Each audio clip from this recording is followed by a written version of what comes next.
Daniel Marguerat, cet auteur dont je fais référence beaucoup à travers cette contemplation, a une image intéressante. Il nous dira qu'en alpinisme, lorsque on aborde l'épître aux Galates, c'est un 3000, l'épître aux Romains, c'est un 4000, à 4000 mètres. Bon, donc pourtant j'ai la sensation qu'à la fois à travers ce qu'on a partagé ce matin, qui était assez dense, très dense, et puis le partage, là juste de questions-réponses qu'on vient de poser, peut-être qu'on va circonscrire cette heure, 1h10, 1h15, là pour clôturer. On verra si nous l'approfondirons, nous poserons d'autres choses la semaine prochaine. Normalement, on rencontrera d'autres lettres la semaine prochaine aussi, mais peut-être simplement riche de ce que nous avons vécu avec l'Épître aux Galates. On va voir qu'il y a différentes thématiques qu'on va retrouver très clairement, qui vont être développées.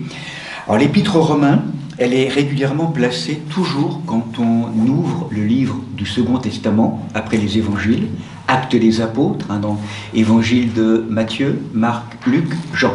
Les quatre témoins, en tout cas, qui ont été choisis par le Seigneur, même si vous vous rappelez que Marc, donc Luc, est le médecin proche de Paul, qui a écrit les Actes des Apôtres, et Marc, dans la tradition, serait en fait, on le nommerait Jean, Marc, et c'est celui qui aurait accompagné Paul à un moment donné aussi, avec Barnabé, et comme Marc, pour différentes raisons, lors du premier voyage missionnaire, va abandonner ou va quitter Paul et Barnabé, Paul ne voudra pas reprendre Marc, alors que Barnabé aurait voulu le reprendre pour la deuxième voyage missionnaire. Donc c'est là qu'il y aurait une petite séparation, une petite relationnelle. Pour certains, ce Marc serait donc l'évangéliste, déjà là jeune, et qui serait donc aussi un proche de Saint-Pierre. Derrière Marc, certains y voient l'évangile de Pierre aussi, la présence de Saint-Pierre, l'apôtre Pierre, de Képhas. Donc, Matthieu, le péager du temps de Jésus, Marc, Luc et Jean. Jean aussi, disciple bien-aimé du Seigneur. Les Actes des Apôtres, on pourrait dire que c'est l'évangile de l'Église, diront certains, vraiment la formation de l'Église, toute la mission paulinienne, et arrivent les premières lettres, toutes les lettres de Saint Paul, et la première lettre, c'est l'Épître aux Romains. Comme si, pour tous les anciens, l'Épître aux Romains est vraiment un monument théologique, inégalé, dans la littérature des premiers siècles. Beaucoup de saints et de grands théologiens y vont trouver leur inspiration, leur source d'inspiration. Et on a la sensation qu'effectivement, Paul écrit cette lettre non pas pour rectifier des choses en termes même de crise communautaire, bien qu'il y ait à un moment donné sur 2 chapitres peut-être quelque chose qui peut être concerné. On a la sensation que Paul est en train de déposer tranquillement comme la synthèse, comme un bilan de sa pensée. Alors, Galates et Romains ont été souvent accolés, puisque les Romains ont été écrits 6 mois à 1 an après Galates. Galates, Paul écrit, rappelez-vous, lors du 3e voyage missionnaire en Macédoine. Il est vraisemblable que Romains soit écrit un peu après, lorsque Paul est à Corinthe, donc dans le même 3e voyage missionnaire. On est en 56-57. La thématique est à peu près équivalente, et pourtant, on a la sensation qu'en l'espace de 1 an, comment un homme, le même homme, peut-il déclarer en Galates « Christ a payé pour nous libérer de la malédiction de la loi », donc très forte provocation en Galates, et en Romains, la loi est sainte et le commandement saint et juste et bon. L'impression qu'il y a une double poids, double mesure. Ensuite, comment peut-il soutenir à la fois que si vous vous faites circoncire, Christ ne vous servira plus de rien, en Galates, et du coup, déclarer que l'utilité de la circoncision est grande à tous égards, aux Romains. Et enfin, comment peut-il annoncer que les pratiquants de la loi sont tous sous le coup de la malédiction, en Galates, donc là on sent que Galates, c'est percutant, et prédire en même temps que tout Israël sera sauvé en Romains. On a la sensation qu'il y ait une espèce d'apparente contradiction. En vérité, beaucoup d'êtres ont pensé que l'épître aux Romains était pour corriger les excès de la lettre aux Galates. Pas que. Hein. Paul se serait-il mordi les doigts, je dirais, devant cet emportement, et on ne sait pas comment la lettre aux Galates a été accueillie.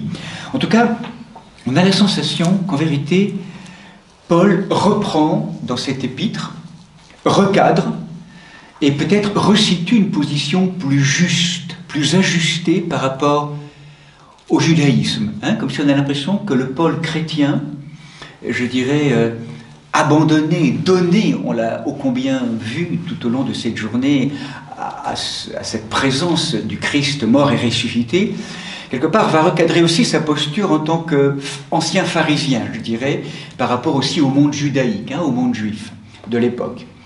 Donc, c'est un exposé synthétique avec donc tout un ensemble de passages parfois qui sont peut-être moins parlants ou moins actuels pour nous.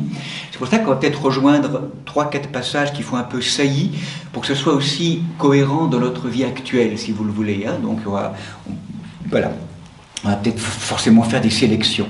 Donc, en fait, Rome, au niveau de ses épîtres aux Romains, ce qui est important à entendre, c'est que Paul est un tournant de sa vie. Il écrit à Corinthe au terme de ce qu'on appelle le 3e voyage missionnaire. Et on a l'impression que Paul a accompli, la sensation d'avoir accompli sa mission à l'est, autour de la Turquie, hein, de l'Asie mineure à l'époque plutôt, et de la Grèce. Et très clairement, Paul est appelé maintenant vers l'Occident. Alors, il y a très clairement dans la première adresse, par exemple, et la salutation, Paul, serviteur de Jésus-Christ, appelé à être apôtre, hein, donc véritablement il a été appelé, mis à part pour annoncer l'évangile de Dieu. Cet évangile qu'il avait déjà promis par ses prophètes concerne son fils, hein, issu selon la chair, de la lignée de David, établi selon l'Esprit Saint. Et là, on va très vite entendre dans les premiers versets, tout d'abord je rends grâce à mon Dieu par Jésus-Christ, et j'ai en effet un très vif désir de vous voir, afin de vous communiquer quelques dons spirituels pour que vous en soyez affermis, ou plutôt pour être réconfortés avec vous et chez vous par la foi qui vous est commune à vous et à moi. Paul écrit à une communauté qu'il n'a pas encore visitée. Donc il ne veut pas du coup piétiner, comme il le dira après, les plates-bandes, je dirais, d'autres qui ont annoncé l'évangile aux Romains. Et donc, du coup, on a la sensation que Paul écrit aussi pour préparer un voyage. Et on pourrait pratiquement dire, à un moment donné, on le voit également à la fin de l'Épître aux Romains, hein, dans le chapitre 15, où il va dire, donc, au niveau de son ministère, voilà, j'ai le vif désir d'aller chez vous. Hein, à 3-4 moments dans l'Épître, on sent qu'il a un très vif désir d'aller chez les Romains, quand j'irai en Espagne. Donc Paul a le projet d'aller apporter la parole en ayant la sensation que sa mission d'évangélisation parmi les nations autres que juives a été accomplie, on pourrait dire, en tout cas a été bien entamée, donc à l'est de la Méditerranée, et il vise maintenant l'ouest. Donc Rome, et en prenant appui sur Rome, vers l'Espagne. On ne sait pas, hein, honnêtement, s'il est allé en Espagne, il n'y a rien qui le prouve. Voilà, des écrits apocryphes peut-être pourraient le préciser. En tout cas, les évangiles, en tout cas les épîtres, pardon, n'en parlent pas. Et il dit, j'espère en effet vous voir lors de mon passage et recevoir votre aide pour m'y rendre, aide matérielle ou aide humaine, hein, un peu comme un camp de base où Paul pourrait donc aller évangéliser l'Espagne, après avoir été d'abord comblé, ne fût-ce qu'un peu par votre présence. Mais maintenant, je dois aller à Jérusalem, donc en descendant de Corinthe, 3e voyage missionnaire. Paul, normalement, donc, si on se resitue dans le 3e voyage ici, Paul donc est là. Et donc, il est là, et donc, normalement, il est à Corinthe, il écrit de là. Et là, il redescend à Jérusalem, avec une sensation que peut-être ça va être compliqué pour lui à Jérusalem. En tout cas, il va à Jérusalem, riche de toutes les collectes des communautés qu'il a rencontré pour aider, encore une fois, l'église des saints à Jérusalem, hein, comme on le rappelait tout à l'heure. Donc, car la Macédoine et l'Achaïe ont décidé de manifester leur solidarité à l'égard des saints de Jérusalem, qui sont dans la pauvreté. Oui, elles l'ont décidé et elles le devaient, car si les nations ont participé à leurs biens spirituels, ils doivent aussi subvenir également à leurs besoins matériels.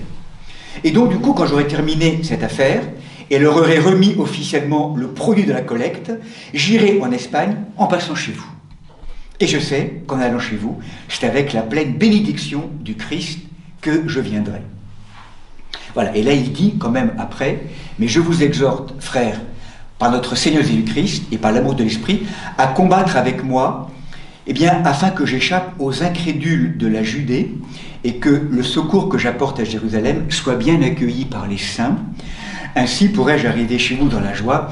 Et Paul, je dirais, eh bien, avait en fait senti juste, puisque vous savez qu'à peine arrivé à Jérusalem, il va être pris à partie et même emprisonné à Jérusalem. Hein, donc après, c'est son histoire, hein, c'est l'histoire de Paul. Donc voilà comment, dans quel contexte il écrit à Rome. Et du coup, j'aime beaucoup ce que rappelle toujours Daniel Marguerat, avec cette épître telle qu'elle a été présentée. On a la sensation que cette épître, en fait, eh bien, c'est quelque part la carte de visite d'un apôtre qui doit aller rencontrer une communauté qu'il ne connaît pas, qui est aussi formé de juifs, de judéo-chrétiens, et où Paul arrive quand même avec une réputation de casseur de la loi, et donc avec tout un ensemble d'informations où quelque part il faut qu'il se resitue. Donc il a une manière de, à travers cela, il y a des bruits qui courent à son sujet, hein, donc c'était Jacques, le frère du Seigneur, qui rappelait à Paul, les bruits qui courent à ton sujet, ton enseignement pousserait tous les juifs qui vivent au cœur des nations à abandonner Moïse, tu leur dirais même de ne plus circoncire les enfants et de ne plus suivre les coutumes. C'est ce que Jacques de Jérusalem a entendu de Paul. Donc on sent que Paul arrive dans une communauté qu'il aimerait rencontrer et donc partager, mais il a besoin peut-être d'exposer tout simplement. Hein. Puis on a l'impression qu'à travers cette épître, Paul se livre à une relecture de sa propre pensée. De son propre cheminement. Hein? Comme si finalement, on l'a beaucoup vu en Galates de manière très vive et un peu colérique, en tout cas de manière un peu rectifiante. C'est comme si le Paul chrétien aussi, à travers tout un argumentaire, on ne va pas forcément rentrer dans le détail parce que c'est une épître qui est une des plus longues, hein, mais avec beaucoup de détails qui peut-être sont un petit peu qui seraient peut-être moins parlants pour nous, mais on sent que le Paul chrétien, retourné en lumière et dépositaire du Christ par la foi, ferraille, comme je le disais, de manière plus tranquille, avec les partisans du pharisanisme, du judaïsme, donc invités à rester dans la loi, finalement avec ce Paul ancien, le Shaoul, Paul chrétien, ferraille quelque part, sans doute avec le Shaoul pharisien, à travers la reconnaissance de ces deux mondes. Hein, on l'a donc déjà vu avec l'épître aux Galates. Mais de manière plus posée, avec tout un argumentaire très intéressant, hein, qu'on relira, on va simplement en traverser quelques aspects, parce que c'est une livre, une fois, qui est la plus dense, hein, en termes d'information. Et donc, ce qui est intéressant, une fois que Paul a parlé aux Romains, il va très vite nous poser ce qui est le programme de l'épître, qui va voir après tout son cheminement se faire dans les 15 ou 16 chapitres qui vont suivre. Le programme de l'épître est le suivant, chapitre 1, versets 16 et 17. C'est le programme de l'épître aux Romains. Et vous allez voir qu'on est très proche, ou pas très loin en tout cas, de ce qui a été déjà abordé ensemble aux Galates. Car je n'ai pas honte de l'évangile, il est puissance de Dieu, hein, dynamis, le mot grec qui est là, il est puissance de Dieu, cet évangile, pour le salut de quiconque croit. Donc, à partir de l'évangile, pour celui qui croit, il est puissance de Dieu. Croire, de nouveau. Hein. Du juif d'abord, puis du grec. Pour se rappeler que s'il vient d'abord aux juifs, Jésus était juif, c'est d'abord aux juifs, dans sa terre familiale, ce peuple élu et saint, que ça a été proposé et annoncé, et après, aux Grecs. Et aux Grecs, même s'il n'est pas circoncis, du moment qu'il croit, la puissance de Dieu est à l'œuvre, à travers l'Évangile. C'est en cet Évangile, en effet, que la justice de Dieu est révélée. La justesse de Dieu, les lois de Dieu. Cette justice de Dieu, c'est-à-dire cette présence divine qui est donc là présente comme le juste, littéralement en hébreu le tzaddik, celui qui est juste, la justice de Dieu est révélée. Et là, l'expression est intéressante en grec, par la foi et pour la foi. Expression étonnante parce qu'en vérité en grec c'est de la foi à la foi. Il y a eu beaucoup d'exégèse autour de ce verset un peu étonnant, de la foi à la foi, formule obscure, avec plusieurs interprétations, de Tertullien également, comme si, en tout cas, on est bien d'accord avec ce que nous rappelle Paul, selon qu'il est écrit, celui qui est juste par la foi vivra. On répète encore et encore, l'évangile de Paul est une force pour le salut, seule la foi peut le discerner. La foi, la foi, la foi, semble marteler Paul. Révélation. Donc ça, c'est vraiment, le programme de l'épître. La foi. Et donc là, va se développer, je vais passer un petit peu vite, en tout cas je vais passer pratiquement 3 chapitres.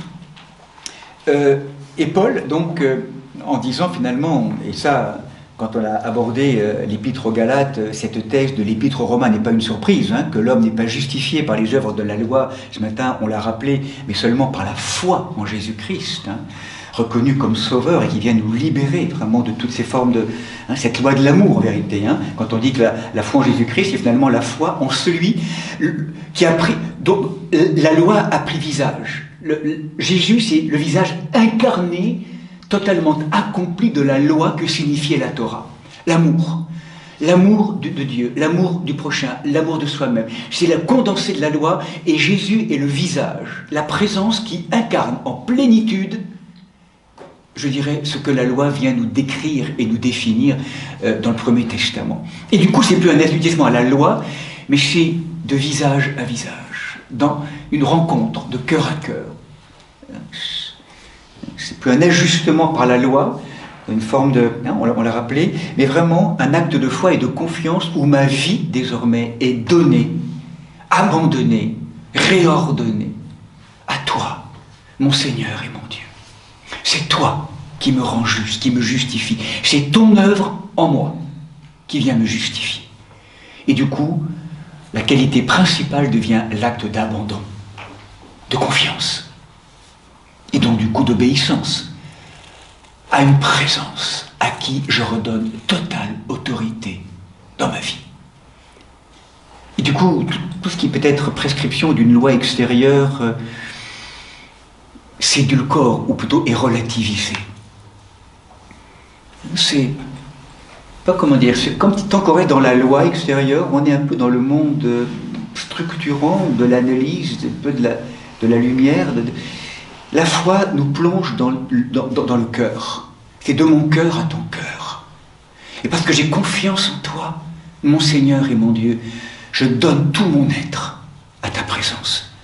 C'est cette ouverture du cœur, profonde, dans cette relation avec la foi. La foi, la foi, la foi. Et là donc arrive, à l'issue de ce programme de l'épître, pratiquement, alors c'est étonnant, pratiquement 64 versets pour décrire le péché universel.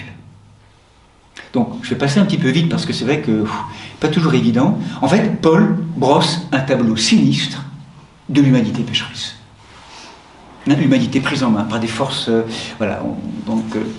je passe assez vite. Et là, très concrètement, en tout cas pour certains exégètes, peu de pages ont autant contribué à faire détester Paul.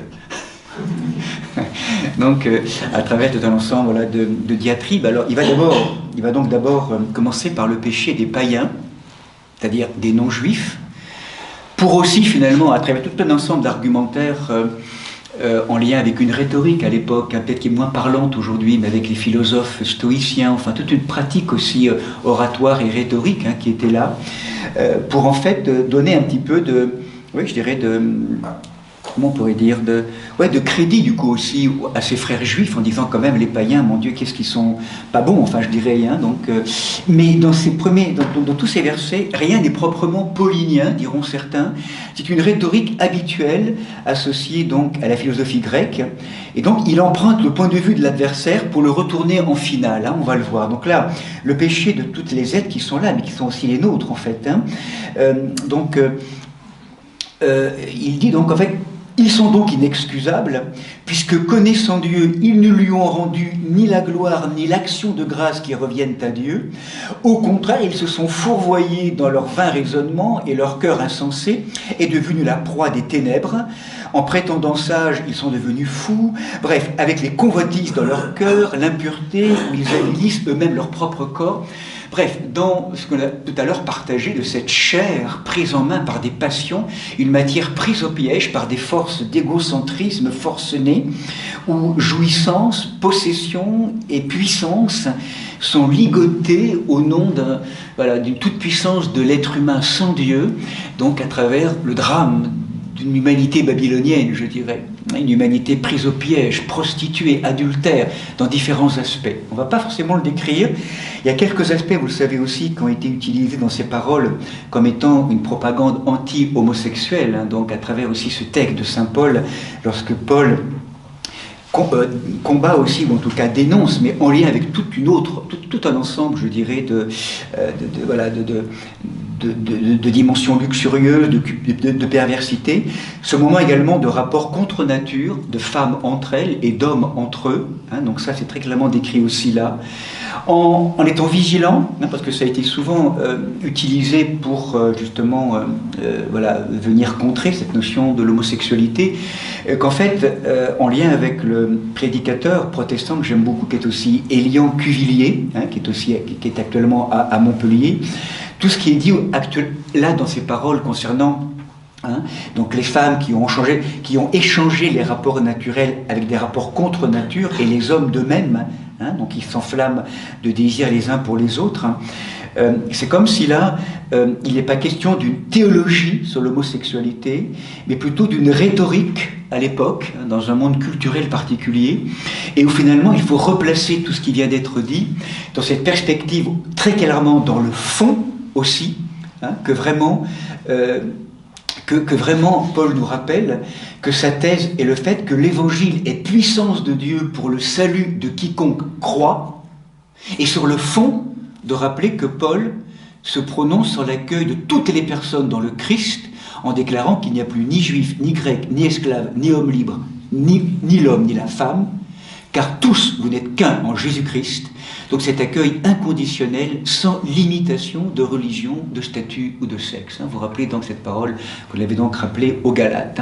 Et en même temps, ce qui est vraiment rappelé par Paul, c'est toute le constat d'une humanité totalement errante, totalement perdue, égarée dans tout un ensemble de ce climat babylonien. Et là après arrive un deuxième chapitre. Là on pourrait se dire, alors peut-être que le monde judaïque peut effectivement se acquiescer ô combien à cette description. Et là, Paul vient recadrer à leur tour les judaïsants ou le peuple juif en disant que, étant circoncis, ils ne font pas mieux que les païens. Donc là, de nouveau arrive toute une notion des colères, indignations, révoltes, etc. Donc quand des païens, sans avoir de loi, font naturellement ce qu'ordonne la loi, ils se tiennent lieu de loi à eux-mêmes, et ils montrent dans l'œuvre voulue par la loi, ils montrent que l'œuvre voulue par la loi est inscrite dans leur cœur. Leur conscience en témoigne également. Et là, ils contrecarrent effectivement le fait que ceux qui se croient purs ou justes, parce qu'ils sont simplement circoncis et obéissent à la loi, apparemment, alors qu'en vérité, dans le fond, je dirais, ils travestissent la loi, eh bien, ne sont pas, en vérité, au rendez-vous de l'histoire non plus. Et donc, du coup, Paul arrive à une espèce de désobéissance d'Israël, et finalement, eh bien, dans le chapitre 3, le rappel de cette universalité de la désobéissance qui est là, Rappelez, tous sans exception, le but de la démonstration est là, juifs et non-juifs sont à égalité devant Dieu, en lien avec la loi, ou quelle qu'elle soit donc, de la tradition juive. Et donc, cette notion donc, de cette difficulté, cette impuissance de la loi à endiguer le péché. Et maintenant, premier coup de théâtre, chapitre 3, verset 21, Paul vient nous rejoindre de nouveau dans ce que nous savons maintenant. Le coup de théâtre, c'est maintenant, indépendamment de la loi, la justice de Dieu a été manifestée, c'est la justice de Dieu par la foi en Jésus-Christ. C'est lui le Sauveur. C'est lui qui, parce qu'il est venu rejoindre et assumer notre nature humaine, et parce que sur la croix, il est venu recevoir l'ensemble de toutes les projections malheureuses et violentes. Lorsque sur la croix, pendant sa passion, il consent à recevoir, je dirais, toute l'inanité de la violence humaine, tous les péchés d'injustice, comme si tous les péchés, toute la violence, l'ignorance, l'inconscience de l'humanité violemment s'étaient projetés sur lui, totalement projetés sur lui. Et que là, cette violence du péché qu'il prend sur nous, qu'il porte sur nous, qu'il reçoit, en ouvrant, en prenant sur lui, dans son cœur, Père, pardonne-leur, ils ne savent pas ce qu'ils font. Dans cette logique-là, d'un don, d'un pardon offert et donné, et en ressuscitant, c'est-à-dire en donnant sa vie et en ressuscitant, il nous rappelle que ce n'est pas la mort, que ce n'est pas le péché, que ce n'est pas la maladie, que ce n'est pas la trahison, l'injustice qui aura le dernier mot, c'est la force invincible de l'humble amour. Et du coup, il arrache toute la nature humaine à une espèce de fatalité qui pourrait nous faire croire que c'est ça qui aura le dernier mot. C'est pas ça qui aura le dernier mot. En Christ ressuscité, parce qu'il a assumé tout cela, il a pris de plein fouet tout ça. Et cette question de la violence, de l'injustice, de la trahison, de la violence qu'il a pris sur lui, qu'il a vécu, cette question du malheur qui est la nôtre, être humain, il l'a fait sienne, lui, vrai Dieu, vrai homme. Mais il va totalement l'aborder et y répondre différemment. La force invincible de l'humble amour.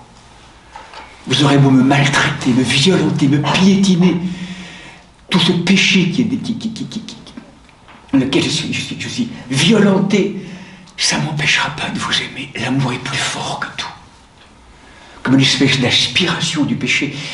Et il vient pardonner dans une forme étonnante dans son cœur de transformation du malheur et de la violence en amour. C'est ça qui nous sauve. C'est ça qui vient nous sauver. Parce que ça veut dire que chacun d'entre nous, si désormais on veut prendre ce chemin, plus jamais le péché, la mort, la violence n'auront le dernier mot. Un homme, Dieu, oui, mais qui a consenti même à n'être plus qu'un homme au moment où sur la croix. Pourquoi m'as-tu abandonné? Il goûte comme une éclipse momentanée de sa divinité. Il n'est plus qu'un homme là, tout en étant encore Dieu. Il ne sent plus. Et ça, cette approche orthodoxe me touche beaucoup. On a dit que simplement, pourquoi m'as-tu abandonné? C'était le psaume 22 qu'il récitait, etc. Et que tout le psaume, du coup, il se rattachait, se réappropriait. Ce psaume 22, en lien avec ses pères de la tradition juive, bien sûr. Mais l'expérience qu'elle a derrière, qu'on retrouve décrite dans le monde orthodoxe, c'est le fait que c'est une expérience réelle, que Jésus, en tant que vrai Dieu, va jusqu'à goûter l'absence de la sensation de Dieu. Vous vous rappelez, parfois nous le vivons dans le rosaire le vendredi ici, cette parole bouleversante du patriarche Bartholoméi, ce moment où il est dit « Et Dieu sur la croix devient athée, athéos ». Espèce de paradoxe fou. Dieu devient athée. Dieu ne sent plus Dieu. Et c'est là où Jésus n'est plus qu'un homme. Il n'y a plus la perception, la sensation de la divinité. Il va s'évider jusque-là. Et c'est ce qui ferait dire un homme comme André Frossard, qui a écrit un très beau livre sur le 5e évangile, il dira, c'est là, dans ce moment précis, qu'il sauve l'humanité entière. Il rejoint l'athée le plus douloureux. Il rejoint toute l'humanité. Ceux qui sont en rébellion, ceux qui ne croient plus, ceux qui sont athéos. Lui, vrai Dieu, dans cette humanité, ayant consenti en tant que vrai Dieu, vrai homme, avec cette expérience, va vraiment rejoindre l'humanité entière. Et c'est là qu'il christifie, dira André Frossard, toute l'humanité. Aujourd'hui, le chemin de retour vers le Père avec la matière de gloire concerne tous les êtres humains, même ceux qui ne croient pas. Athéos. Jésus est venu assumer tout cela, jusque-là, pour nous, pour rejoindre les profondeurs de la matière, et pour nous dire, à toi aussi, ça te concerne ce chemin. Toi perdu, complètement hors de la loi, totalement perdu, athéos, je viens te rechercher là. Pour venir, si tu y consens maintenant, à me rejoindre dans ce mouvement résurrectionnel, ça te concerne. Ça concerne toute l'humanité. C'est ça qui nous sauve. Et quand Paul comprend ça, quand il voit jusqu'où Dieu nous a aimés, toutes ces logiques de loi, voilà, là où on est perdu dans toutes nos démesures psychologiques, passionnelles, tout ça peut être repris et sauvé. C'est pour chacun d'entre nous, aussi perdu dans nos passions humaines que le Christ a vécu tout cela. Donc c'est pour ça que, il nous dira à un moment donné, si vraiment tu crois à ce chemin en Jésus-Christ, tous ont péché, tous, païens, non païens, on est privés de la gloire de Dieu. Et pourtant, ils vont recevoir une justice gratuite par sa grâce. Le don gratuit de l'amour. Dieu a tellement aimé le monde qu'il a donné son Fils. Pour que son Fils, en assumant le monde et en venant chez lui, vienne sauver le monde. Pas pour le juger, mais pour le sauver. Et pour que ceux qui croient en lui puissent véritablement participer de ce salut, avec la liberté aussi que ceux qui n'y croient pas continuent à rester enfermés dans la mort. Et c'est là où chacun d'entre nous, on est rejoint dans la liberté. Quelle confiance, quel pouvoir, quelle autorité donnons-nous à l'œuvre du Sauveur, qui s'est fait pauvre, mis à nu par son amour, appauvri par son amour, rendu impuissant par son amour, dans son amour. Et c'est là qu'il est tout-puissant. La force invincible de l'humble amour. Ça c'est vraiment toute je dirais ce que là on pourrait dire où la croix vient déplacer complètement les lieux où nous attendions, juifs et grecs, dans les philosophies, un Dieu de gloire, un Dieu bouleversant, un Dieu avec des signes, un Dieu... Non, c'est dans la mort d'un homme qui est mort comme un petit oiseau, comme tout le monde, sur la croix, tellement vide, tellement... Et pourtant, quelque chose de tellement bouleversant, là est la gloire de Dieu. Cette gloire à rebours, qui prend complètement à rebours toutes les logiques, qui nous déplacent. Donc ce coup de théâtre, c'est là, c'est que qu'on soit grec, juif, ou je dirais, c'est maintenant l'heure de la gratuité. L'histoire a tourné. C'est pas à travers nos mérites par rapport à des notions de loi ou de choses qu'on aurait. L'heure de la gratuité a sonné. L'heure de l'amour qui se donne infiniment pour nous rejoindre. Et donc là, à travers tout cela, donc, nous estimons en effet, donc chapitre 3, que l'être humain est justifié par la foi indépendamment des œuvres de la loi. Dieu serait-il seulement le Dieu des Juifs? N'est-il pas aussi le Dieu des païens? Oui, il est aussi le Dieu des païens, puisqu'il n'y a qu'un seul Dieu qui va justifier les circoncis par la foi et les incirconcis par la foi. Enlevons-nous par la foi toute valeur à la foi? Bien au contraire, nous confirmons la loi. Et il va l'expliquer maintenant. C'est le même Dieu. Quelle que soit notre histoire culturelle, la manière, l'acte de la foi, la confiance, dans la reconnaissance de l'œuvre salvatrice, rédemptrice de Dieu qui s'est fait homme, pour que l'homme retrouve ses lettres de noblesse. Jésus-Christ, vrai Dieu, vrai homme, nous libérant, venant délivrer la matière, nous donnant la possibilité, il l'a accompli lui, mais de quitter le piège de la matière pour la réordonner à la lumière.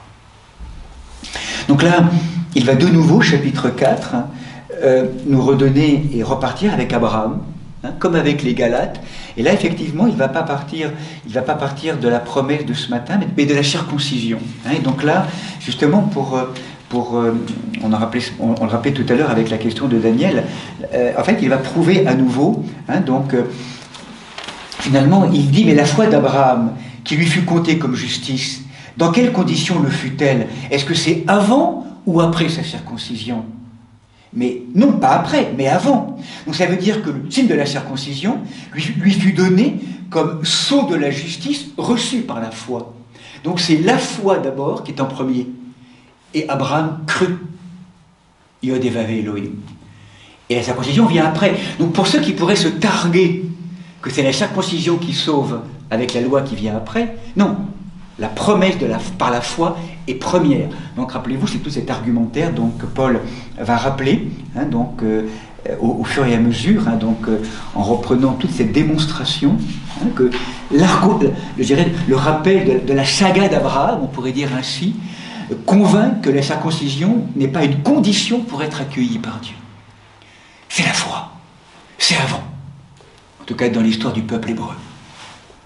Et Abraham crut.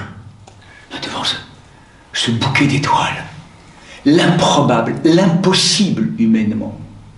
Je crois que tu peux tout pour moi, Seigneur.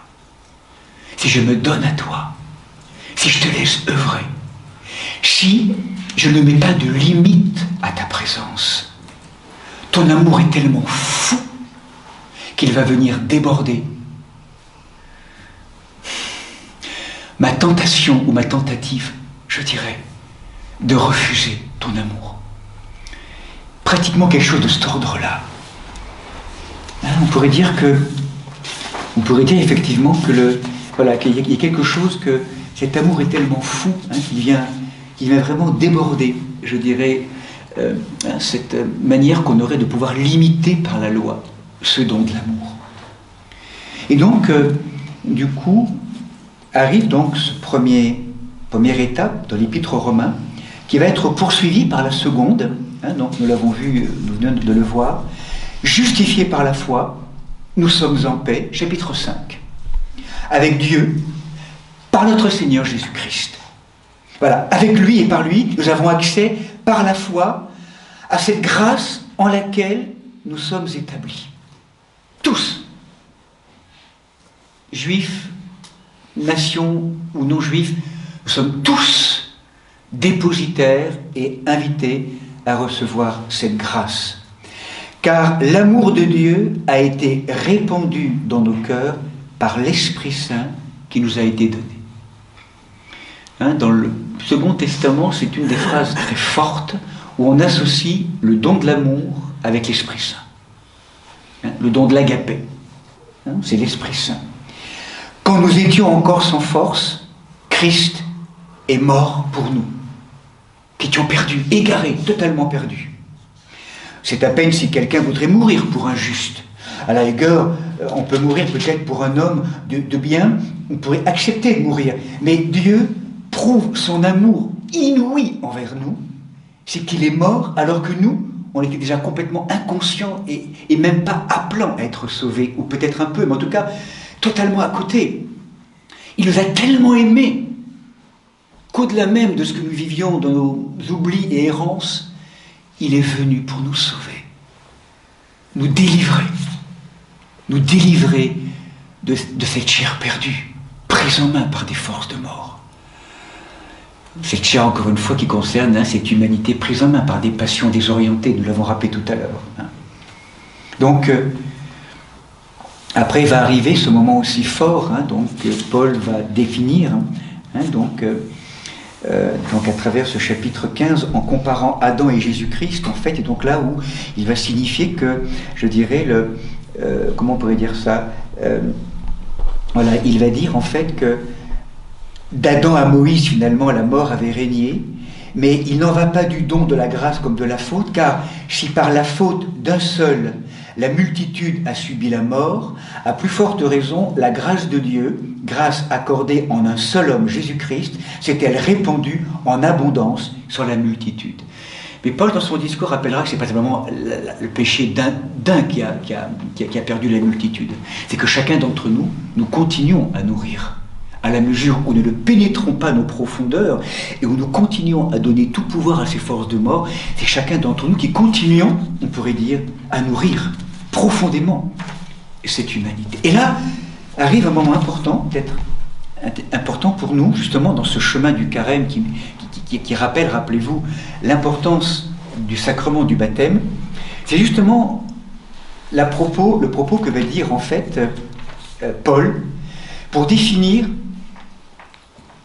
quelque chose, un rituel très fort qui va justement nous aider à quitter la mort pour aller vers la vie dans la présence de l'Esprit Saint. Et là, on arrive à ce chapitre 6, verset 1, qui est très important pour nous au niveau de l'Église et du sacrement. Rappelez-vous, ce moment où, je dirais, alors il va nous dire, là où le péché a proliféré, la grâce a surabondé. Une des grandes paroles qu'on retrouve régulièrement. Là où le péché a proliféré, la grâce a surabondé. Et il va nous dire que la clé de notre histoire en tant que chrétiens, c'est de se rappeler que pour que nous quittions véritablement, le processus de la mort, c'est comme si nous avions à passer par un rituel initiatique où, parce que nous décidons de nous confier et de croire dans ce que le Christ a vécu pour nous, mort, ressuscité, ce passage bouleversant qu'il a vécu pour chacun d'entre nous, que nous le rejoignions là, et que nous consentions, nous aussi, de notre chair, à mourir comme il est mort, à ce qui nous tue à petit feu. Je ne veux plus, ou je ne veux plus donner pouvoir, je veux mourir à tout ce qui me fait mourir, on pourrait dire ainsi, pour participer à sa résurrection, à cette vie dans la méthode de gloire. Et là, eh bien, c'est le sens du baptême. La fonction du baptême est celui-là. Ignorez-vous que nous tous, baptisés en Jésus-Christ, c'est par sa mort que nous avons été baptisés. Par le baptême, nous avons été ensevelis avec lui. Nous sommes morts avec lui, afin que comme le Christ est ressuscité des morts, nous menions nous aussi une vie glorieuse. Car si nous avons été totalement unis à sa mort, nous le serons aussi à sa résurrection. Comprenons bien ceci, notre vieil homme a été crucifié avec lui pour que soit détruit ce corps du péché et qu'ainsi nous ne soyons plus esclaves du péché. Car celui qui est mort est libéré du péché. Mais si nous croyons, si nous sommes morts avec le Christ, nous croyons que nous vivrons aussi avec lui. Et ça, c'est exprimé de manière assez jolie, je trouve, peut-être de manière plus claire, peut-être pour certains, lorsque Nicolas Cabasilas, qui est un des grands théologiens du XIVe siècle à Constantinople, nous disait, finalement, l'eau baptismale détruit une vie et en produit une autre. Elle noie le vieil homme et fait émerger l'homme nouveau. On n'a peut-être pas assez entendu à quel point le baptême, lorsque nous le vivons sacramentellement de manière forte, est un vrai choix de vie qui a été précédé par un ensemble de prières, de renoncement, d'exorcisme, rappelez-vous, de renonciation à Satan.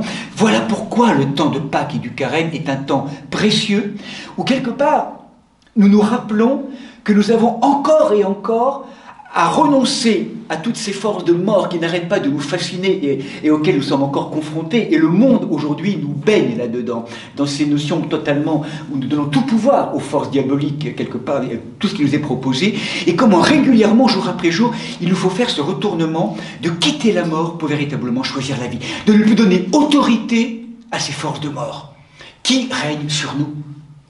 Toutes ces logiques dont on a décrit certains aspects tout à l'heure. Il y a un vrai choix de les quitter. Je ne veux plus être assujetti à la mort.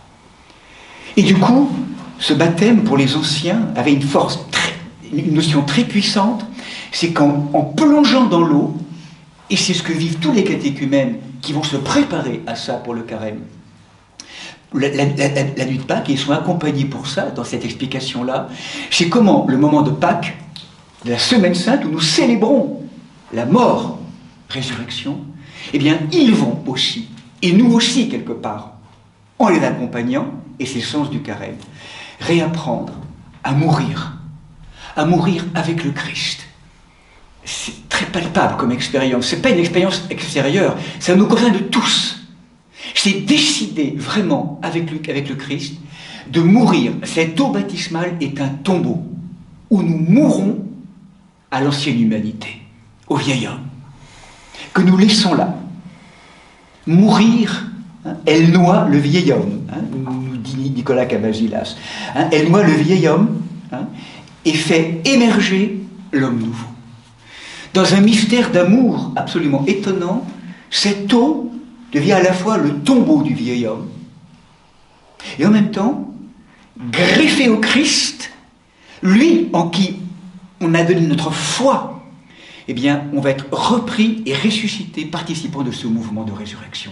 Mort et ressuscité avec lui. C'est toute cette dimension, je dirais, très concrète dans la matière. C'est pas quelque chose d'extérieur, intellectuel, c'est un vécu, véritablement, qui est là. Et c'est pour ça que finalement, ce mouvement du carême est un mouvement qui nous invite, on ne va pas être rebaptisé dans les fonds baptismaux extérieurs, mais nous repassons par un baptême intérieur. Le sens du carême, c'est qu'à travers des actes de moins manger, de cette sensation d'être au plus proche du mystère, nous touchons à quelque chose qui fait que nous sommes invités à plonger dans nos eaux intérieures. Ce baptême, c'est une dimension intérieure. Plonger dans nos eaux intérieures, dans le sang noir de nos Jourdains, avec le Christ, dans la sensation de vouloir mourir à ce qui nous conduit à la mort, cette mauvaise mort qui nous divise, qui nous déchire, pour transformer cette vieille humanité avec le Christ, mourir au vieil homme, lui offrir, lui ouvrir toute cette vieille humanité pour qu'il puisse, dans la grâce de l'Esprit, la convertir et du coup quitter toujours plus profondément, Pâques après Pâques, ces lieux d'enfermement, ces lieux d'esclavage, pour de plus en plus ouvrir notre matière à toujours plus de liberté. C'est année après année. Mais je dirais même c'est jour après jour, enfin c'est toute cette histoire-là dont il est question. Hein, donc ce baptême par les eaux extérieures, vraiment c'est de rencontrer cette dimension de l'intériorité. Hein, c'est comme si finalement, on nous rappelle, hein, c'est comme si finalement, dans le rite baptismal, il se joue quelque chose d'aussi violent qu'une mort, comme un renoncement à exister autrement que par la grâce de Dieu. Je ne veux vivre que par ta grâce, Seigneur. Délivre-moi de moi-même. Délivre-moi de ce corps auquel je suis identifié à toutes ces forces de mort. Je veux vivre que par ta grâce. Hein? Bon, est-ce que ça sera accompli vraiment dans ce chemin d'incarnation? En tout cas, l'intentionnalité est là. Et je ne lâche pas ce plus intime désir. Je ne le lâche pas. Malgré mes rechutes, malgré mes chutes, mais à chaque fois, je suis à nouveau repêché ou repris par toutes ces forces de mort. Mais il y a quelque chose, on pourrait dire, à travers le baptême, qui fait que même si on va sans arrêt rechuter, d'où l'importance du sacrement de confession et de réconciliation, qui au passage nous est donné pour que nous puissions retrouver ce lieu justement avant la chute. Hein. C'est complètement ça du baptême en fait, le sacrement de confession, de réconciliation. C'est sans arrêt pour réactualiser notre baptême. Mort en plongeant dans le constat de ce qui nous fait rater la cible et à travers le pardon qui est donné, dans la recréation qui nous est donnée à chaque fois, la résurrection. Le sacrement de réconciliation, de confession, hein, donc en fonction est vraiment ce sacrement, on pourrait dire, associé au sacrement baptismal, où nous mourrons et nous ressuscitons, avec le pardon donné. Hein, c'est toute cette... Donc, Christ ne meurt plus, la mort n'a plus d'empire, et donc que le péché donc, ne règne donc plus dans votre corps mortel pour vous faire obéir à ses convoitises. Ne mettez plus vos membres qui appartiennent au Christ au service du péché comme arme de l'injustice, mais comme des vivants revenus d'entre les morts, avec vos membres comme arme de la justice, mettez-vous au service de Dieu. Voilà. Les membres que nous sommes, baptisés à un moment donné, sont invités véritablement à ne plus donner pouvoir, hein, car le péché n'aura plus d'empire sur vous, puisque vous n'êtes plus sous la loi, mais sous la grâce. Voilà, bon, c'est beaucoup de mots, une expérience forte, mais c'est vraiment une expérience de la matière, très profonde, à travers tout cela.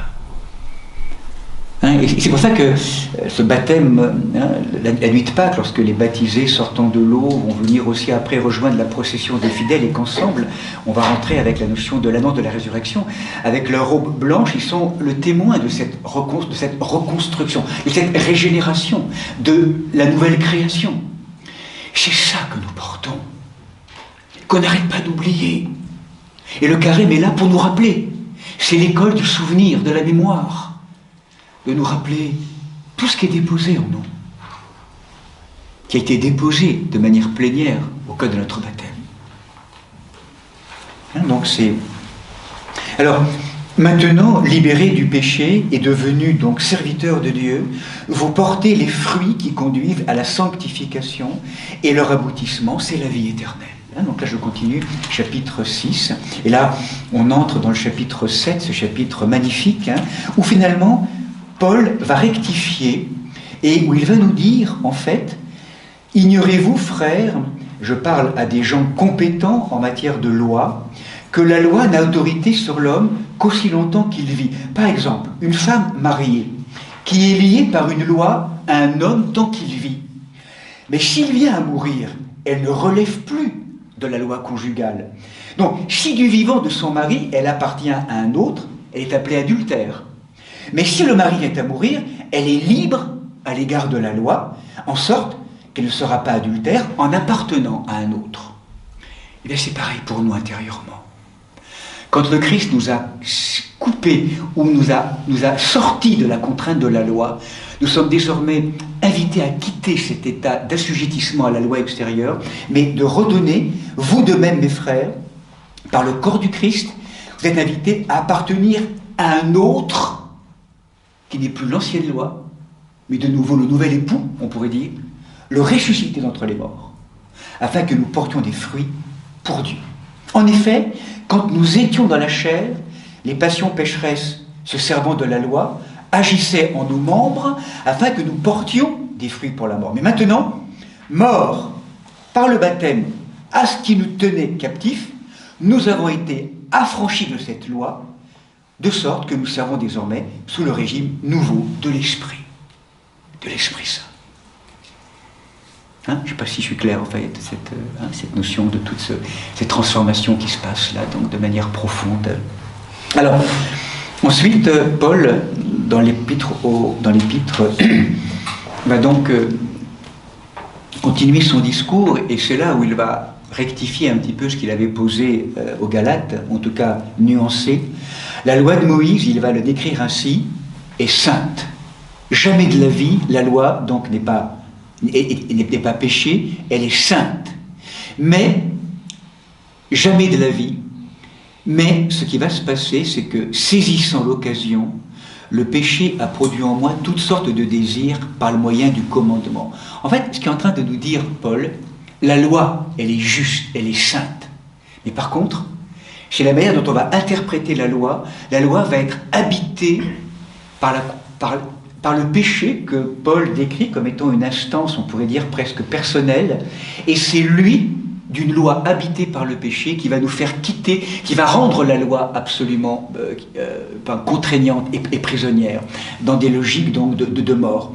Car le péché, donc saisissant l'occasion, m'a séduit par le moyen du commandement, et par lui m'a donné la mort. Non, la loi ne peut rien contre le moi, prisonnier du péché.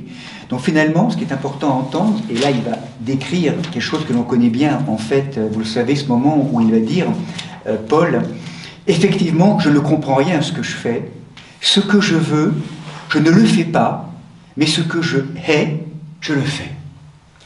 Or, si ce que je ne veux pas, je le fais, je suis donc d'accord avec la loi, et je reconnais qu'elle est bonne. Ce n'est donc pas moi qui agis ainsi, mais le péché qui habite en moi. Car je sais qu'en moi, puisque le bien que je veux, je ne le fais pas, et le mal que je ne veux pas, je le fais, ça veut dire que c'est comme si, en fait, dans mes membres, je découvre une autre loi qui combat contre la loi de cette loi juste. Je suis manipulé, je suis pris en main par des forces qui me déchirent, qui me diabolisent, et qui me manipulent, qui m'emprisonnent. Et du coup, quel malheureux homme je suis, qui me délivrera de ce corps qui appartient à la mort? Grâce soit rendue à Jésus-Christ.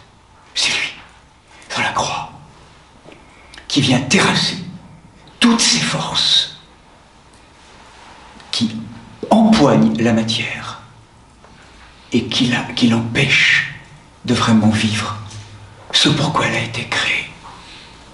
Donc du coup, Paul vient rectifier, ou en tout cas vient nuancer, et là donc, eh bien, il va reprendre cette diatribe qu'on avait abordée avec les Galates, qui oppose la chair à l'esprit.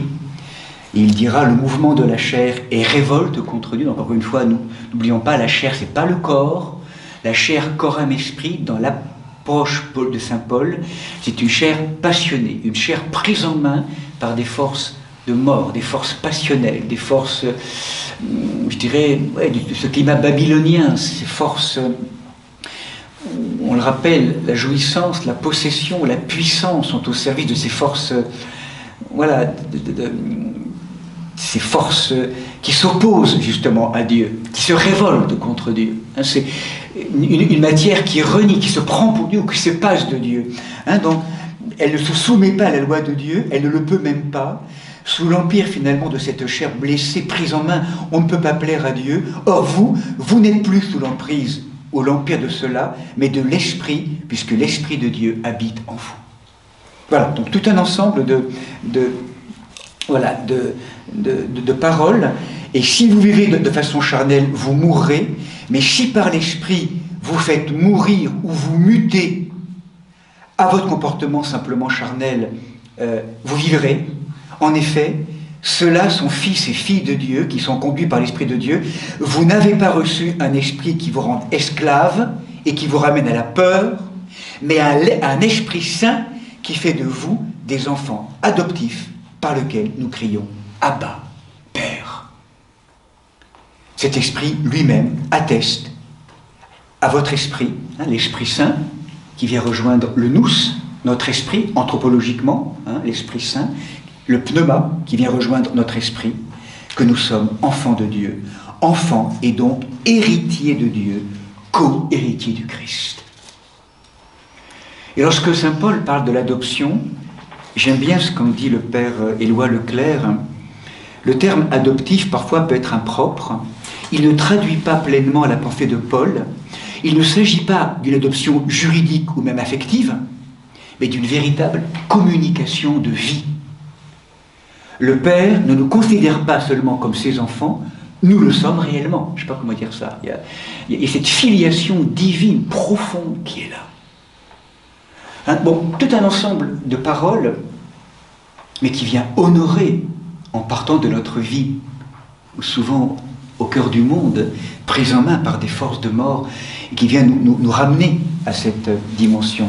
Et là, le chapitre 8 est très intéressant. Je vais simplement peut-être le terminer avant d'aborder un dernier point, parce qu'il a souvent été aussi lu, rappelez-vous, en lien aussi avec la création et ses douleurs d'enfantement, qui à mon avis est un thème très intéressant aujourd'hui. J'estime en effet que les souffrances du temps présent sont sans proportion avec la gloire qui doit être révélée en nous. Apocalypse 6. En fait, ce que nous vivons de tellement douloureux aujourd'hui, en fait, n'est rien en comparaison de la gloire qui va être mise au monde en lien avec ce processus. Car la création attend avec impatience la révélation des enfants de Dieu. Elle garde l'espérance et elle sera libérée de l'esclavage. Nous le savons en effet, la création tout entière gémit maintenant encore dans les douleurs de l'enfantement. Mais elle n'est pas la seule. Nous aussi, nous gémissons intérieurement, attendant l'adoption, la délivrance. Comme si on était en train d'entendre qu'il y avait une espèce d'interdépendance entre la révélation et la mise au monde, au cœur de la création, de notre propre réponse à notre chemin. Et certains diraient que ce qui a été déchu finalement, ce qui a perdu la relation avec le Seigneur, c'est pas tant la création minérale, végétale, animale, c'est l'être humain dans sa liberté. Et que la création finalement a un mouvement naturel qui lui incombe, au-delà même de l'être humain, qui participe à une transfiguration. Mais l'être humain, sa responsabilité, c'est qu'étant le roi de la création, dans la dimension d'une royauté à retrouver, non pas dominatrice, mais comme une royauté de service. Sa royauté, en fait, c'est quoi? Eh bien, c'est qu'en réintégrant ses règnes, il retrouve sa juste place et sa vocation de participer, d'accomplir et de parfaire le mouvement qui se passe dans la création. Et que nous sommes tous en douleur d'enfantement. Je crois que ça, c'est une expérience aussi aujourd'hui. Plutôt que de parler d'effondrement ou de la fin d'un monde, qui est un propos qu'on retrouve de manière évidente, j'aime bien aussi décrire ce qui est en train de se passer comme des douleurs d'enfantement à une nouvelle humanité. Nous sommes en douleur d'enfantement. Peau après peau. Travail de la circoncision. Nous sommes des êtres aujourd'hui dans une maternité collective et personnelle en douleur d'enfantement.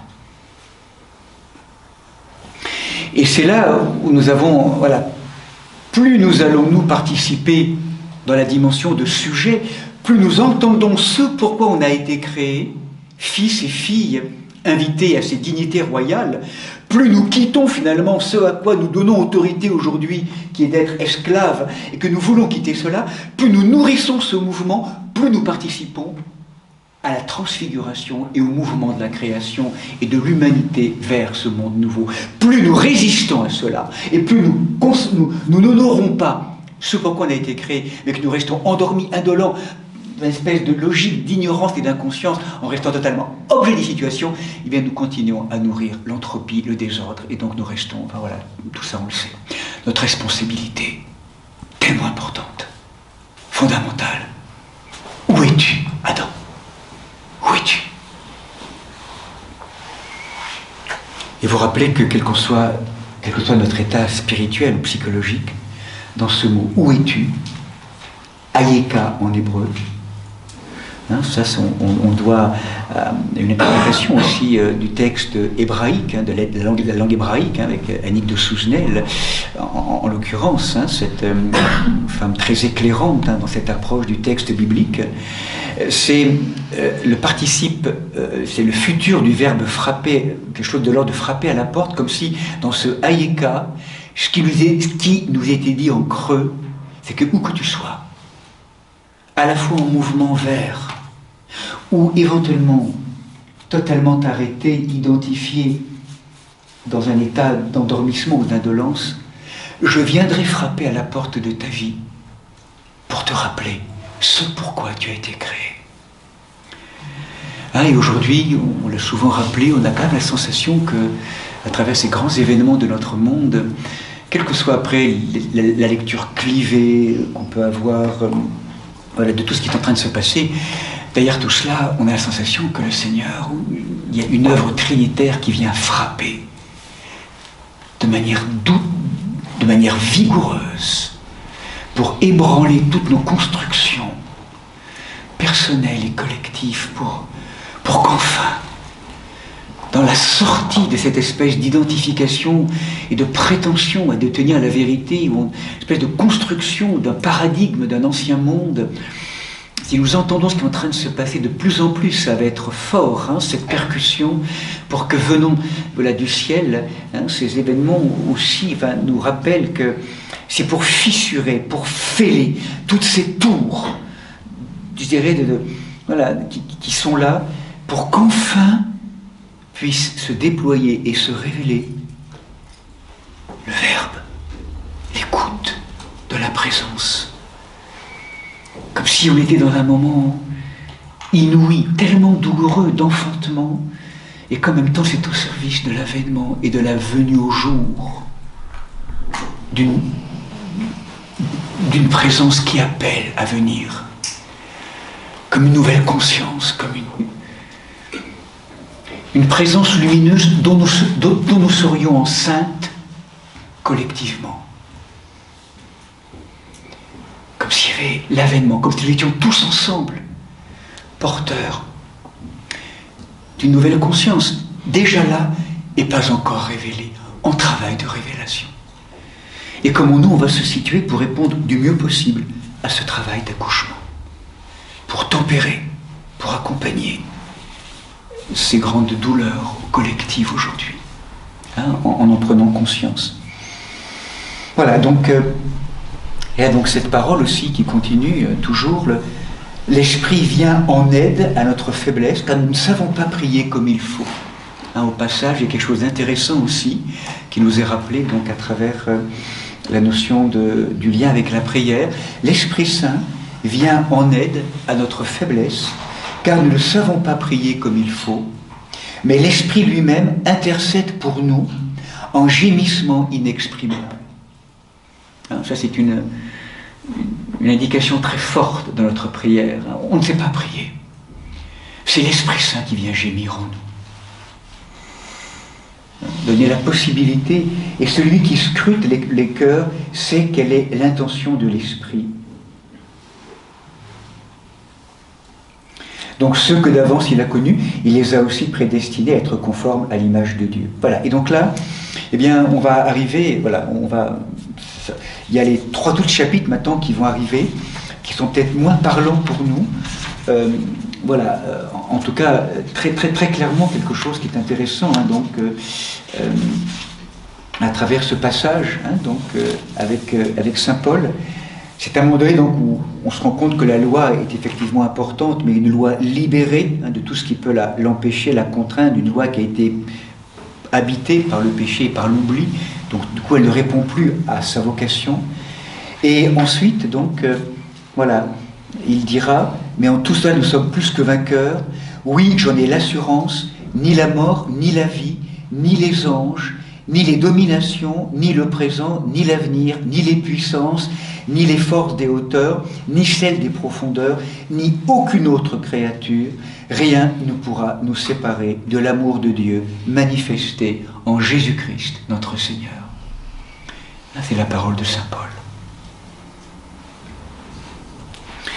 3 chapitres que je laisse de côté, c'est le moment où saint Paul va revenir en lien avec la judaïté et le judaïsme de l'époque, et encore maintenant, où il va décrire à la fois l'élection et le péché d'Israël, et de se rappeler que juifs et non-juifs ont le même Seigneur, et que du coup, Dieu n'a pas rejeté Israël, loin de là. Israël sera sauvé, et même, il dira quelque chose d'intéressant, c'est que pratiquement, on pourrait dire que je ne veux pas, frères, que vous ignoriez ce mystère. L'endurcissement d'une partie d'Israël durera jusqu'à ce que soit entré l'ensemble des nations. Et ainsi tout Israël sera sauvé, comme il est écrit. Donc par rapport à l'Évangile, les voilà actuellement ennemis, mais c'est en notre faveur.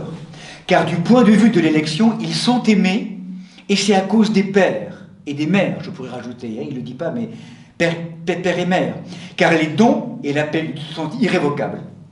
Non, jadis en effet, vous avez désobéi à Dieu, et maintenant, par suite de leur désobéissance, vous avez obtenu miséricorde.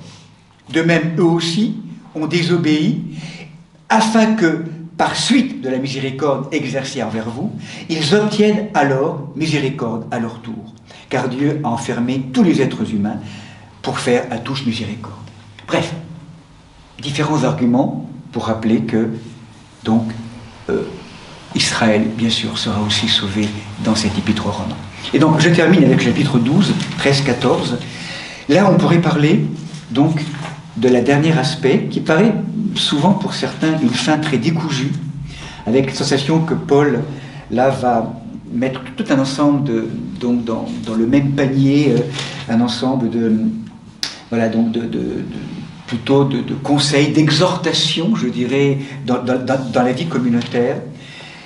Ce qui est intéressant, on va en traverser simplement quelques versets, c'est de se dire que nous sommes là, on l'a rappelé tout à l'heure, dans ce chapitre 12 qui conclura notre partage aujourd'hui, dans quelque chose d'intéressant aussi, qu'on n'a peut-être pas assez abordé, c'est le fait que Paul ne va justement pas donner de règles très précises. Paul veut rappeler simplement quelque chose d'important, qui est tout simplement, on pourrait dire, une forme d'éthique de responsabilité. C'est un point souvent assez méconnu dans la dimension de Paul. C'est en fait ce programme de l'éthique de Paul qui est d'une importance capitale, et c'est ce qui introduit le chapitre 12, versets 1 et 2, et on va comprendre après tout ce qui va se passer à la lumière de cela. Les conseils vont venir après, mais l'esprit est là, dans ces deux versets, qui est une éthique. Tout ce qu'a décrit Paul aux Romains, c'est comment maintenant l'incarner dans la vie quotidienne, dans le prolongement de la vie quotidienne. Ça s'incarne. Et là, Paul dit, il n'y a pas de règle générale, sauf ce que je viens de vous dire. Je vous exhorte donc, frères, au nom de la miséricorde de Dieu, à vous offrir vous-même en sacrifice vivant, saint et agréable à Dieu. Ce sera là votre culte spirituel. Quoi que vous fassiez, ce qui est important pour vous, c'est que je vous invite, je vous exhorte à vous offrir vous-même. Le mot qui est là en grec, c'est le mot somatum. Littéralement, c'est d'offrir vos corps. C'est-à-dire, en fait, on pourrait dire, Paul invite, pas simplement le corps physique, mais l'homme tout entier doit se donner, agissant dans son corps et par son corps, dans un lieu d'action au cœur du monde, dans sa relation à Dieu, aux hommes et au monde. C'est pour ça que c'est vraiment dans ce don, comme un sacrifice vivant, saint et agréable à Dieu, ce sera là votre culte spirituel. Donc ça veut dire finalement, deuxième verset, ne vous conformez pas au monde présent, ce monde de la mort, de l'oubli, c'est plus votre loi, je dirais, aujourd'hui, mais soyez transformés par le renouvellement de votre intelligence pour discerner quelle est la volonté de Dieu.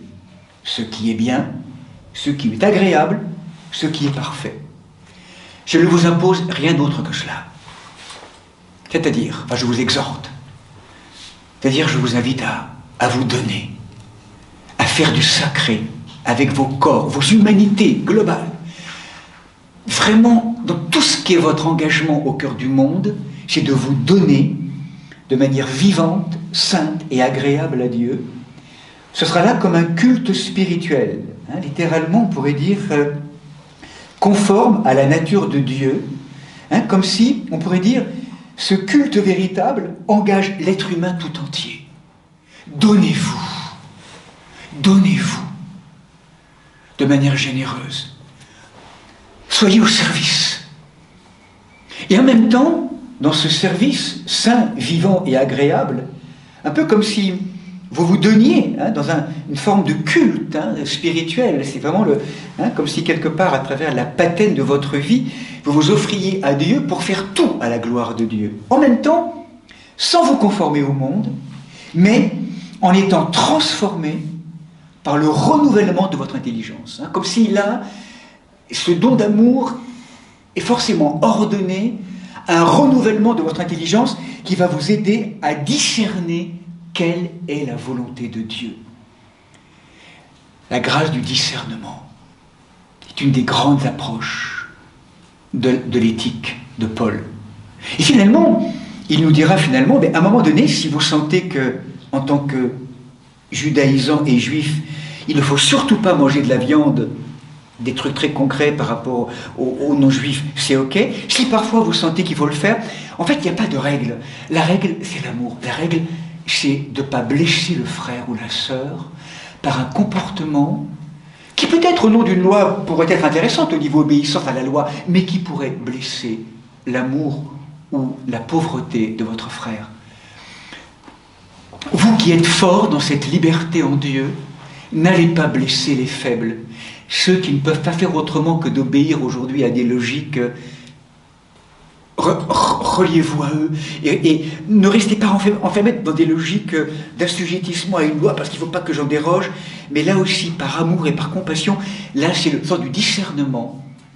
Offrez-vous pour que, à travers l'acte que vous posez, pour rejoindre les êtres là où ils sont, qui ne sont peut-être pas en adéquation avec la loi que vous auriez aimée, mais parce que vous les rejoignez, vous faites un culte raisonnable et spirituel à vos frères et sœurs. Ça, c'est la seule exhortation que je peux vous proposer. Donc là, c'est vraiment, on pourrait dire là, un point essentiel. On pourrait dire, chacun est appelé à discerner soi-même comment se décline son programme de fidélité. Le chrétien est libre et en même temps asservi à l'amour. La seule limite, c'est l'amour. Pas la seule limite. Le seul contrainte. C'est pour ça que ce qui est intéressant à ce qui est bon et agréable à Dieu, donc on sent bien que Paul n'a jamais fixé une fois pour toutes, je dirais, ce qui est bon, agréable et à Dieu. C'est comme si chaque être avait à découvrir dans chaque nouvelle situation, je dirais, comme si finalement le chrétien devenait un peu comme l'inventeur de sa fidélité, l'innovateur, le co-créateur de sa loyauté avec le Christ dans chaque situation existentielle. Donc là, on est vraiment dans ce qu'on appellera une forme d'éthique, de responsabilité, et finalement de liberté. Donc Paul va après le définir à travers des logiques aussi de soyez joyeux dans l'espérance, soyez patients dans la détresse, persévérants dans la prière, soyez solidaires, bénissez ceux qui vous persécutent, bénissez et ne maudissez pas, réjouissez-vous avec ceux qui sont dans la joie, pleurez avec ceux qui pleurent, soyez bien d'accord entre vous, n'ayez pas le goût des grandeurs, laissez-vous attirer par ce qui est humble. Ne rendez à personne le mal pour le mal, s'il est possible, pour autant que cela dépende de vous, vivez en paix avec tous les hommes. Ne vous vengez pas vous-même, les bien-aimés, mais laissez agir le jugement de Dieu ou la colère, en tout cas dans le sens de cette rétribution. Ne te laisse pas vaincre par le mal, mais sois le vainqueur du mal par le bien. Voilà. Toute une posture aussi d'instruction avec les autorités, l'amour mutuel et la vigilance chrétienne. Conduisez-vous honnêtement comme en plein jour. La nuit est avancée, le jour est proche. Rejetons donc les œuvres des ténèbres, revêtons les armes de la lumière. Revêtez le Christ. Ne vous abandonnez pas aux préoccupations de la chair pour en satisfaire les convoitises de manière... cette perte de temps, en tout cas cette perte d'orientation. Répondez à cette vocation. Toujours et toujours. Vous êtes le sel de la terre, la lumière du monde. Cette responsabilité d'être messager de cette conscience. Voilà, donc écoutez les faibles, discernement.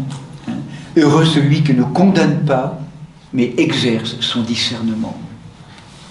Pour ajuster sa pensée, sa parole, son agir,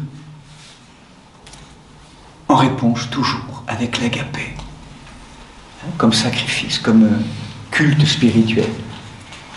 L'accueil fraternel, et puis après l'épître se finit par tout un ensemble de salutations et les derniers versets à celui qui a le pouvoir de vous affermir, dans l'Évangile que j'annonce, selon la révélation d'un mystère gardé dans le silence durant des temps éternels, mais maintenant manifesté et porté à la connaissance de tous les peuples, par des écrits prophétiques, pour les conduire à l'obéissance de la foi, à Dieu, seul sage, gloire, par Jésus-Christ, au siècle des siècles.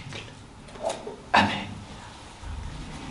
Voilà, ainsi se conclut quelques approches qu'on a abordées pour compléter notre propos sur cet épître aux Romains, comme ce testament de Paul,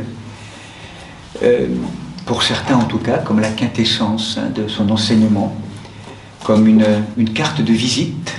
Donc on le sait, Paul va rejoindre les Romains, et pratiquement à la fin de sa vie, enchaîné, venant de Césarée et de Jérusalem, pour être, je dirais, jugé donc par les autorités romaines. Donc ça, on en parlera peut-être à la fin de notre partage sur la fin de Paul dans sa vie. Voilà, sœurs et frères, donc je propose simplement un petit moment de...